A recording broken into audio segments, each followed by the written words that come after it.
Ndi nitekana umunezero nsubire ngusuhuze nk'akazi wobandanya kubana natwe ngaha kuri ino mboneshakure igushikiriza amakuru, inkuru kumwe n'ibiganiro bigezweko biriko biravurwa irya nino mu gihugu c'u Burundi ndetse no hakurya y'imbibe z'igihugu c'u Burundi mu yandi makungu.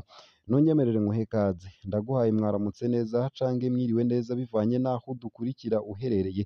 Wowe udukurikira uri mu gihugu c'u Burundi, hari namwe mudukurikira ngaha kuri ino mboneshakure muri benshi, ndabahaye kaze.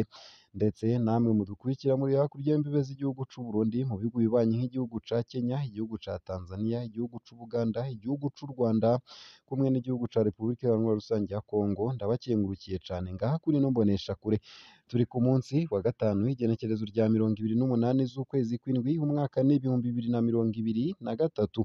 Utegerezwa rero gusa gufyonda sabone cange subscribe nawe utarafyondako, hama ukabandanya urashikirwa n'amakuru yose, inkuru kumwe n'ibiganiro bitubandanya gushikiriza binyuriye ngaha kuri ino mboneshakure ya Isange TV imwe rudende, ibigutohoreza hama ikabigushikiriza vyose uko vyakabaye kamwe ku kandi mu buryo butosoye kandi butomoye, nawe nyene bikagushikako mu ba mbere mu gihe uba warafyonze sabone cange subscribe.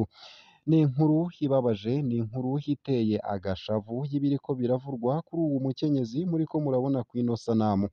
Ni amakuru atari meza ariko aradushikira y'ibiriko biramuvurwako. Narakugezako iyo nkuru ariko ntunyemerere nkugezeko n'iyi nkuru yibaza iti: ese kurungikwa gukora mu bihugu vy'Abarabu vyoba biri mu rudandazwa rw'abantu? Epitase Masumbuko arongoye umurwi w'igihugu ujejwe kugwanya amabi afatiye ku rudandazwa rw'abantu mu Burundi, avuga ko urudandazwa rw'abantu ruri mu migwi ibiri: urudandazwa rw'abantu rubera mu gihugu hagati ndetse n'urudandazwa rw'abantu rurungika abantu mu bindi bihugu. Akaba agira ati hari urudandazwa rw'abajanwa cane cane mu bihugu vy'Abarabu babwirwa ko bagiye gukora ubuzi butandukanye kugira biteze imbere, bateze imbere n'imiryango yabo, ariko bagezeyo bagakubagurwa, ivyo bemerewe ntibabironke. Ivyo bagirirwa nama baherekeza urudandazwa rw'abantu. Epitase Masumbuko akaba amenyesha ko muri kino gihe urwo rudandazwa rw'abantu bajanwa mu bihugu vy'Abarabu leta yarushize mu migambi yo kwitwararikwa mu ntumbero yo kugwanya amabi bakorerwa bagezeyo. Akaba agira ati hari amashirahamwe afise uburenganzira bwo kubarungika ku mugaragaro. Igihugu c'u Burundi carafashe intumbero yo kugirana amasezerano n'ibihugu biriko birarungikwamwo abana b'u Burundi kugira ngo bagende kurondera ubuzima. Akaba amenyesha rero ko hasigaye ko hakurikiranwa nimba mu vy'ukuri ayo masezerano bagiranye n'ivyo bihugu ariko arashirwa mu ngiro neza, kugira ngo abahuye n'ivyo bibazo vyo kutaronka ivyo bagiye bemerewe hashobore kuboneka urwego rwo gukurikiranira ibibazo vyabo kugira bitorerwe umuti. Uyo muyobozi w'umurwi w'igihugu ujejwe kugwanya amabi afatiye ku rudandazwa rw'abantu akaba avuga ko no mu Burundi urudandazwa rw'abantu n'amabi arukomokako bihari. Ati hari abigeme bakoreshwa mu bikorwa vyo kudandaza umubiri ariko hari abantu bari inyuma yabo babihemberwa. Abana bakoreshwa mu ngo batarakwiza imyaka, abakoreshwa ibikorwa bibarengeye, abantu begeranywa bakajanwa mu bihugu bibanyi gukora ibikorwa bitandukanye bagataha imbokoboko hahembwe ababajanye ndetse n'ibindi. Epitase Masumbuko afatiye ku biharuro vy'imfatakibanza akaba avuga ko mu Burundi mu mwaka w'ibihumbi 2022 abakorana n'u Burundi bashoboye kubona abakorewe amabi ashingiye ku rudandazwa rw'abantu barenga 277. Inzego za leta zashoboye kubona abarenga 47, abagera kuri 33 bagiriwe no gukora amabi ashingiye ku rudandazwa rw'abantu barahanywe. Amadosiye agera kuri 85 yaruguruwe n'ayandi akiri mu matohoza agera ku 162. Mu mwaka w'ibihumbi 2021 inzego za leta zari zashoboye kubona abagera ku 185. Amadosiye yuguruwe yagera kuri 46, ayari mu matohoza akagera kuri 98. Ivyo yabishikirije kuri uwa 28 Mukakaro 2023 mu gisagara ca Bujumbura, mu gihe Uburundi bwahimbaza umunsi mpuzamakungu wahariwe kugwanya urudandazwa rw'abantu ku civugo kigira kiti: ntihagire uwusigara inyuma yarahuye n'amabi ashingiye ku rudandazwa rw'abantu. kabaye n'akaryo ko gushira ku mugaragaro igitabo kirimwo imigambi y'igihugu yo kurwanya amabi afatiye ku rudandazwa rw'abantu categuwe ku myaka itanu, ni ukuvuga kuva mu mwaka w'ibihumbi bibiri na mirongo ibiri na gatatu gushika mu mwaka w'ibihumbi bibiri na mirongo ibiri n'indwi, gishingiye ku nkingi enye: ugukinga urudandazwa rw'abantu, ugukingira abakorerwa amabi y'urudandazwa rw'abantu, ugukurikirana no guhana abakora amabi y'urudandazwa rw'abantu, ugukorana n'abo bose bafise ico bafasha muri uwo mugambi, bikaba bifashwe mu mugongo n'ishirahamwe mpuzamakungu riraba abimukira OIM, Leta Zunze Ubumwe za Amerika ibicishije mu gisata ca USAID ari nayo iha uburyo abo bafasha Uburundi n'abandi. Ese ubona hokorwa iki mu kurwanya urudandazwa rw'abantu? Twandikire. Nayo mbandanije na ya nkuru nari nkugejeje ko mu ntango z'ano makuru, ni inkuru iriko iravurwa cane. Ese hari uwoba azi uyu mukenyezi?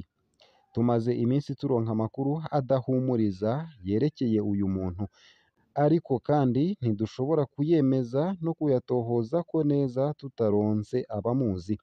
Yoba yitwa Aline, nta zina ry'ikirundi dufise. Yoba avuka muri komine Busiga mu ntara ya Ngozi.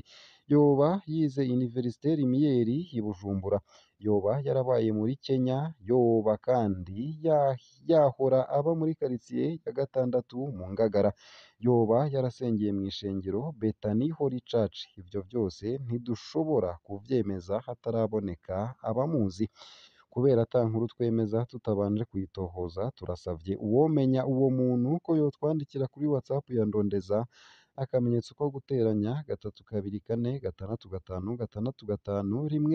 3245565195. Murakoze. Nayo kandi ese umugambi wo kubaka amasoko ntanganguvu ya nucléaire woba ugiye gushirwa mu ngiro vuba? Mu rugendo umukuru w'igihugu c'u Burundi Evariste Ndayishimiye yagize mu gihugu c'Uburusiya, yaragendeye ikigo gihingura umuyagankuba wa nucléaire mu gisagara ca St Petersburg. Perezida Ndayishimiye akaba agendeye ico kigo inyuma y'igihe gito umushikiranganji wa Ministère des Affaires étrangères de la République du Burundi ariwe Albert Shingiro muri ntwarane 2023 agize urugendo muri ico gihugu, mu vyamujanye harimwo n'ico gisata. Umushikiranganji Shingiro na mugenzi we w'Uburusiya barashize umukono ku masezerano yemerera ishirahamwe Rosatom ryo mu Burusiya kubaka amasoko ntanganguvu energie nucléaire mu Burundi. Umwanditsi wa Yaga ari nayo dukesha iyi nkuru yaragarutse kwishirwa mu ngiro ry'uwo mugambi na rirya Uburundi busanganywe ubukene bw'umuyagankuba. Nk'akarorero, integuro y'iterambere ry'igihugu PND 2018 gushira 2027 itegekanya ko Uburundi bukeneye megawate 400 zikoreshwa n'amahinguriro hamwe n'izindi 112 zikoreshwa mu kwimba ubutare, ariko mu ngomero ziriko zirubakwa hitezwe kuboneka umuyagankuba ugera kuri megawate 287 n'ibice 141 gusa. Naho uwo mugambi ari mwiza, usosa urura kuko amagara y'abantu n'ibidukikije bishobora kuhagwa bitewe n'uko ayo masoko ntanganguvu harekura ubumara substance radioactive. Kugira ngo ubwo bumara buva muri ayo masoko ntibubangamire amagara y'abantu n'ibidukikije, bisabwa ko yubakwa ahantu hiyaguye cane kandi ata bantu bahaba. Nayo kandi womenya ko abana bakuriye mu ikambi y'impunzi batashoka boroherwa kwiga mu Burundi. Unati nitwa Alexandre Majambere, navukiye mu ikambi y'impunzi ya Mutabira muri Tanzania ku bavyeyi b'Abarundi bahungiye muri ico gihugu mu gihe c'amagume igihugu caciyemwo. Mu kwezi kwa Gitugutu mu mwaka w'ibihumbi 2021 niho twatahuka mu Burundi. Gukurira mu ikambi y'impunzi vyaratumye kwiga mu Burundi bitanyorohera.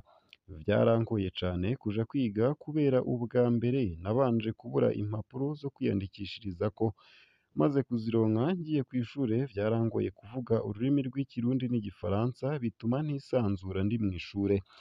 Nagize amahirwe yo gukurikirana ivyigwa vyo gusubiramwo cours de rattrapage vyatangwa n'umugambi wa UNICEF Burundi, gutyo mbona gusubira kwiga neza. Ubu ngeze mu mwaka w'umunani w'amashure yisumbuye. Alexandre Majambere kandi siwe wenyene iyo ngorane imaze gushikira. Ibiharuro vya UNICEF mu Burundi birerekana ko mu mwaka w'ibihumbi bibiri na mirongo ibiri na rimwe iryo shirahamwe ryafashije hafi abana ibihumbi 33 gusubira mu mashure mu ntara ya Makamba, imwe mu ntara zibonekezamwo ibitigiri vyinshi vy'abanyeshure baheba amashure. Muri abo ibihumbi 33, abagera ku bihumbi 20 n'abana bari bavuye mu buhungiro. Akandi karorero ni mu ntara ya Kirundo aho mu bana ibihumbi 12 bafashijwe gusubira mu mashure, abagera ku bihumbi 7 ari abava mu miryango y'abakozweko n'ibiza bitandukanye. Muri iryo sekeza ishirahamwe UNICEF rirahimiriza abana n'abajejwe indero, rikongera rigaha ibikoresho vy'ishuri abana bava mu miryango ifise amikoro make, hatibagiwe n'inyigisho riha abarezi no kwitaho amagara yo mu mutwe y'abana.